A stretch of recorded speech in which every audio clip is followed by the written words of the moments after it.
The woman keeps saying people tricked her and broke promises, but she never explains what she means. The judge asks her to be clear, but she keeps talking in circles. A lawyer tells the judge that this woman, Miss Malik, has called his office more than 120 times. She left angry voicemails and even threatened his job, his family, and his workers. When the judge tries to speak, she keeps interrupting him. He warns her many times to stop talking over him. The whole problem started because she is living in a home without paying rent, and she refuses to leave. She blames everyone but never gives a real explanation. I've got everything in front of me. Was there a small claims case? Yes. And at that time, we made an agreement. Go ahead. That after August, which was Akram Rashid's current lease, that there were not supposed to be any changes to, yet that wasn't the case. I would be on a month to month. I raised my right hand. Kevin Callahan, yourself, and I made that agreement. He swore to me, my mother, which then reported it to my banks. I reported it to my private attorneys in New York City that managed my work. And I contacted the courts. I talked to him verbally over the phone from his office in St. Clair Shores. And he stated to me that I swear, you're going to receive that sheet of paper. I waited and I waited and I waited. Spring and summer came to fruition and I called the courts. It's getting, later in the year. Where's the sheet of paper? It was as easy as that. There was no failure of me to make the payment. I still have the finances set aside. I feel like they are trying to retaliate against me because I've continued to make reports. She keeps saying the landlord is punishing her. But the truth is she didn't pay rent and stayed there anyway. She talks loudly, nervously, and keeps acting like she controls the courtroom. The lawyer at the bottom of the screen looks completely drained. The narrator explains, retaliation only matters if a tenant did something legally protected, not if someone causes problems and still wants free benefits like Wi-Fi. Which is my sole discretion. I have the right to do that.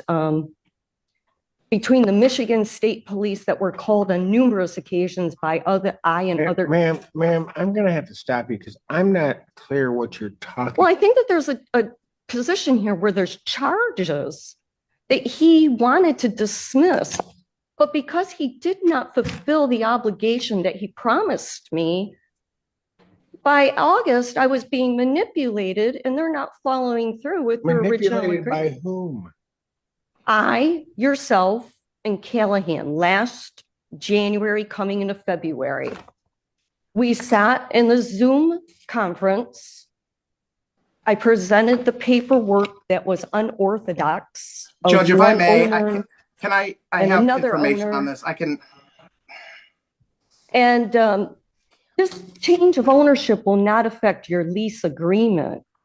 She put unless otherwise indicated in your current signed lease. Well, unless otherwise means I can't do what I'm claiming I'm going to do. She broke these laws. She being whom? E.J. Elizabeth Jefferson, who claimed to be a property manager that no one had ever met. There is no legible address. The Attorney General states that she's not a registered or licensed person. The federal offices told me not to be in business with them. Ma'am, yep. I'm going to tell you right now, you've lost me. From the very beginning, I presented, the first time I came in to see you, I presented both pieces of paper. Stop for a moment. Okay. I had them pull a small claims case involving yourself against Bell Management. Yeah, they did things that were illegal. Fair housing. Ma'am, that was over a year ago. I would like to say I absolutely remember that, but I don't. I'm in dismay myself, sir, because I made that agreement with you. I clearly don't allow a judge or myself to be taken advantage of by an attorney's office. Well, I don't know that I've been taken advantage of. I believe I have been. Okay. I would not enter your courts to present this witness information as ma'am, stop for one moment. Okay. Let me hear, I've heard from you for a while. Let me hear from the other side. Okay. Mr. Callahan. Thank you, Judge. Kevin Callahan, P78273, representing Bell Asset Management.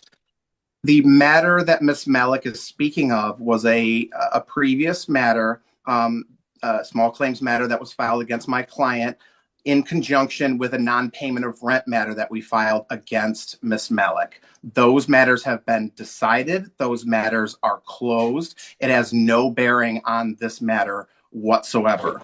This current case, Ms. Malik even admitted she's on a month-to-month tenancy. We provided a 30-day notice to Ms. Malik. She never showed up to court, so a default judgment was entered back in October against Ms. Malik. We subsequently filed a writ of eviction. That writ was signed by Your Honor, and now we get this motion to set aside that default 2 months after the default was entered, alleging that no attorney present and it was against her rights. And I'm as lost as you are with this, Judge. There's no basis to set this judgment aside. Ms. Malik is a month-to-month tenant. She has to vacate the property. However, I will say for the record, because I'm not going to let my reputation possibly be besmirched on the record here of doing anything illegal or improper, Ms. Malik has called my office and left over 120 voicemails accusing me of crimes under the federal law that don't exist. Made threats against me, my family. Ms. Malik, I allowed you to speak. Please allow me to speak. She's made threats against my bar license. She's made threats against my family. She's made threats against my office staff. It has been deplorable what my staff has gone through with Ms. Malik over a situation that is a simple month-to-month termination, and Ms. Malik refuses to leave the property, Judge. That she has threatened him, his staff, and his entire office, but she denies it and says she only asked for a simple paper confirming her month-to-month rental agreement. The judge then tells her she missed 2 court dates, which is why a default judgment was entered and why the eviction was approved. She keeps cutting him off, and he warns her that one more interruption will result in a fine. He goes on to explain that the landlord legally won, the eviction order stands, and nothing she says can cancel it.